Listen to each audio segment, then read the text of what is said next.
Halo semua, jadi pada kali ini kita telah memasuki materi masalah ekonomi dan sistem ekonomi. Namun, untuk pembahasan yang pertama, kita akan membahas mengenai masalah ekonomi. Untuk memenuhi standar pembelajaran, maka terdapat indikator pembelajaran. Yang pertama itu, siswa mampu mengidentifikasi berbagai macam kebutuhan. Yang kedua, siswa mampu mendeskripsikan masalah kelangkaan dan kebutuhan yang tidak terbatas. Yang ketiga, siswa mampu mengidentifikasi masalah pokok ekonomi, yaitu masalah pokok ekonomi klasik dan modern. Yang keempat, siswa mampu mengidentifikasi sistem ekonomi untuk memecahkan masalah. Yang kelima, siswa mampu menyajikan hasil analisis terkait dengan masalah ekonomi. Kalian tentunya sudah tahu kan mengenai pandemi COVID-19 yang merantai hingga ke seluruh pelosok dunia. Ya, tentunya virus tersebut bernama coronavirus yang muncul di tahun 2019. Dan virus ini juga memiliki dampak negatif yang bisa menyebabkan orang yang terjangkit meninggal dunia. Virus ini menjangkit bisa melalui kontak fisik maupun udara, sehingga pemerintah membuat kebijakan dan juga pengetatan kebijakan yaitu dengan mewajibkan masyarakat untuk terus standby di rumah jika urusan tidak mendesak. Jikapun harus keluar rumah, maka diwajibkan menggunakan masker. Nah, akibat dari kebijakan tersebut, masyarakat semakin gencar dalam pembelian masker atau permintaan masker semakin melonjak, sehingga akhirnya timbullah masalah kelangkaan masker tersebut. Nah, dari permasalahan tersebut, apa sih yang menjadi latar belakangnya? Kamu nanya. Lalu yang melatar belakangi dari permasalahan tersebut yaitu ada dua konsep. Yang pertama ada konsep kebutuhan, lalu yang kedua ada kelangkaan. Lalu, apa sih kebutuhan dan apa sih kelangkaan itu? Yang pertama ada kebutuhan. Kebutuhan adalah perasaan kekurangan yang berasal dari dalam diri manusia terhadap benda atau jasa yang dapat memberikan kepuasan kepada manusia itu sendiri, baik kepuasan jasmani maupun kepuasan rohani. Jadi, segala sesuatu yang dibutuhkan manusia untuk mempertahankan kelangsungan hidupnya secara alamiah melalui pencapaian kesejahteraannya. Kebutuhan ini dibagi menjadi 3 jenis. Yang pertama ada kebutuhan primer, yang berarti kebutuhan manusia yang mutlak harus dipenuhi terlebih dahulu, contohnya makanan, pakaian, dan perumahan. Lalu yang kedua, yaitu kebutuhan sekunder. Kebutuhan sekunder berkenaan dengan yang kedua atau tingkatan kedua, yang merupakan salah satu kebutuhan yang dikelompokkan menjadi intensitasnya. Contohnya seperti televisi dan kendaraan pribadi. Lalu yang ketiga ada kebutuhan tersier. Kebutuhan tersier ini yang artinya meningkatkan status seseorang jika dimiliki atau digunakan. Jadi hanya memiliki nilai prestisnya saja, seperti kendaraan mewah dan liburan keluar. Lalu yang kedua ada kelangkaan. Kelangkaan dapat diartikan sebagai terbatasnya sumber daya, sehingga mengakibatkan kebutuhan manusia tidak tercukupi. Saat kita memerlukan sesuatu, kita tidak bisa mendapati apa yang kita perlukan. Atau bisa juga saat kita mendapati apa yang kita perlukan tersebut, bisa didapatkan dengan harga yang 2 kali lipat atau melonjak tajam. Penyebab kelangkaan ada 4. Yang pertama yaitu bencana alam.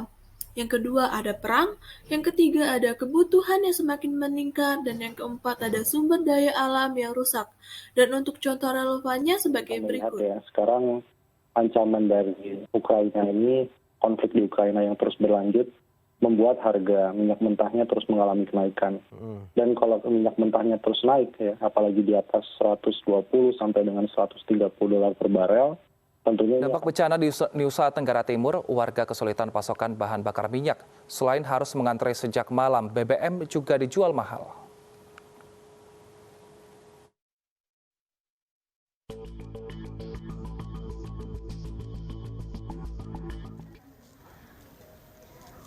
Kekhawatiran warga terhadap wabah corona atau COVID-19 dari Wuhan, Tiongkok memicu kelangkaan stok masker di sejumlah apotek di kota Bandung. Tak hanya sulit diperoleh, harga masker dari tipe standar hingga tipe khusus meningkat tajam. Masker bedah yang biasanya dijual Rp27.000 per pack, kini dilepas Rp70.000.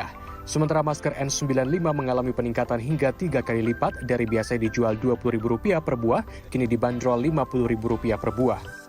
Indonesia dikenal sebagai negara yang kaya akan sumber daya alamnya. Namun sayangnya saat ini Indonesia justru mengalami kelangkaan beberapa bahan pokok seperti minyak goreng dan tempe juga tahu yang banyak dikonsumsi oleh masyarakat. Nah, itulah tadi beberapa contoh relevansi di lingkungan sekitar kita terhadap penyebab kelangkaan. Apa hubungan antara kebutuhan dan kelangkaan?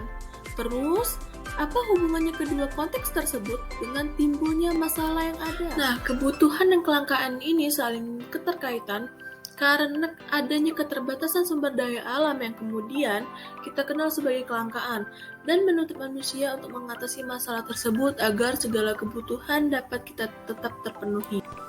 Nah, kebutuhan dan pada intinya, masalah ekonomi yang timbul dikarenakan adanya jumlah permintaan yang meningkat namun tidak diiringi dengan jumlah ketersediaan barang, maka hal itu bisa menciptakan permasalahan ekonomi. Lalu materi yang selanjutnya yaitu ada masalah pokok ekonomi.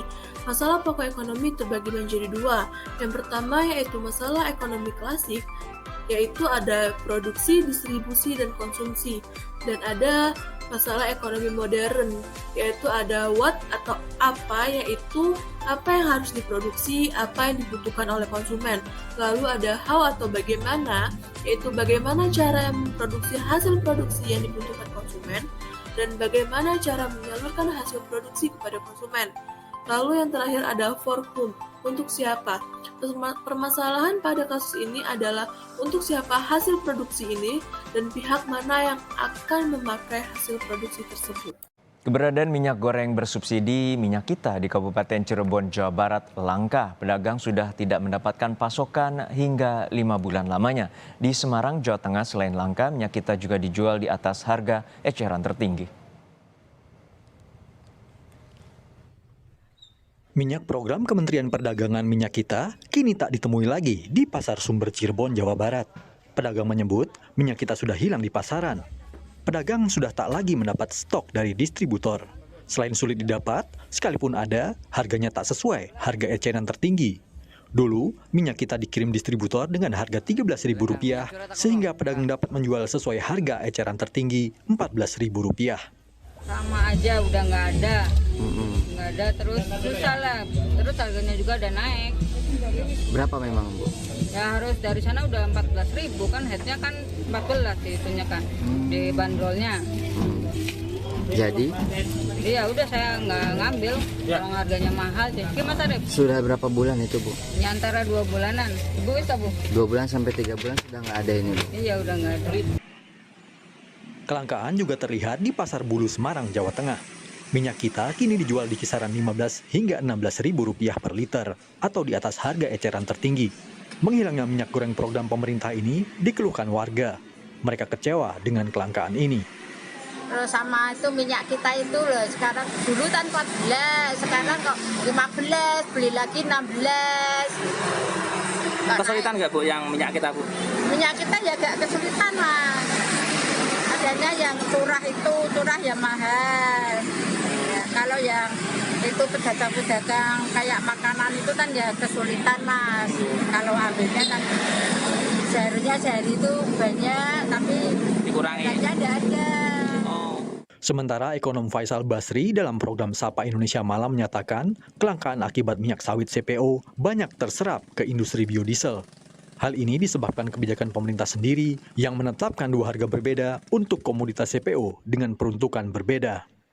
Jadi CPO ini mengalir deras ke industri biodiesel. Biodiesel tahun 2018 baru menyerap 28,3%, sekarang tahun lalu maksudnya ya 42,2%. Ya. Nah jadi ini biang keladinya ya pemerintah menetapkan harga 2 harga untuk CPO. Harga untuk biodiesel itu lebih mahal jauh daripada harga CPO untuk minyak goreng. Jadi biang keladinya siapa? Pemerintah.